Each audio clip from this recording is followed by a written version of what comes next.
Our family went from cotton to Congress in one lifetime. And that's why I believe the next American century can be better than the last. There are millions of families just like mine all across this nation, full of potential, seeking to live the American dream.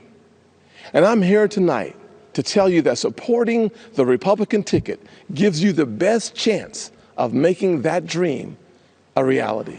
He was supposed to be the headliner, and man, he really knocked it out of the park. South Carolina Senator Tim Scott wrapping up night one of the RNC, making his case for President Trump as the best choice for America's future.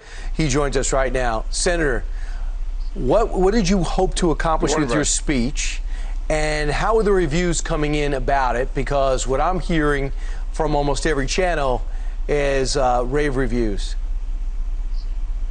Well, it certainly was a blessing to be a part of the Trump team last night. We have an amazing country. I love America.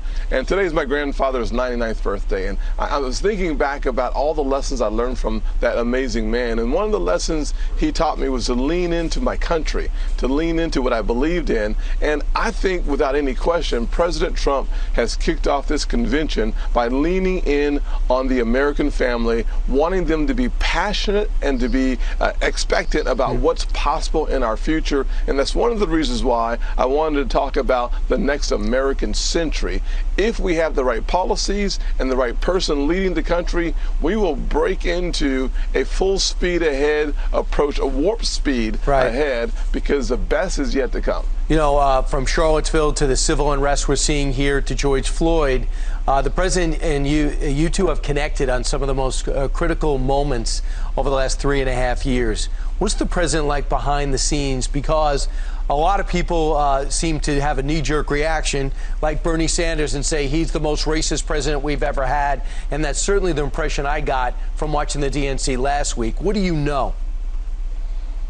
Well, Brian, let me say this first. A racist president does not provide the highest funding for HBCUs in the history of the country, and he certainly does not make that funding permanent. A racist president does not take opportunity zones and provide up to $75 billion of private sector dollars for the most distressed people in the country. A racist president simply does not create 7 million jobs and make sure 2/3 of those jobs go to African Americans, Hispanics, and women. But behind the scenes may be just as important as those policy positions, because you see the heart from whence it comes. Behind the scenes, sitting with the president, talking to the family members who had lost their family member because of an interaction with the police, watching the president be patient and listen and hear what they were saying, feel their pain, and empathize with them was one of the most remarkable experiences I've had in a lifetime.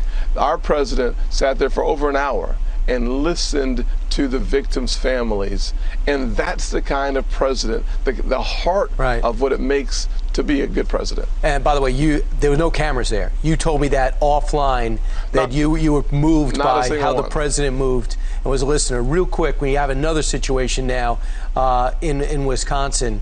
As we try to get to the bottom of this, and the victim recovers with 7 bullet wounds, what's your message? One message is we need to get to the bottom of it. The good news is we have body camera footage that will help us out, or at least video footage to help us out. But most importantly, we'll pray for the family. Let's be patient for all the facts to come out so that we make a strong and clear determination with all the facts. It's a hard thing to ask in this country today, but it is necessary to know exactly what we're talking about first.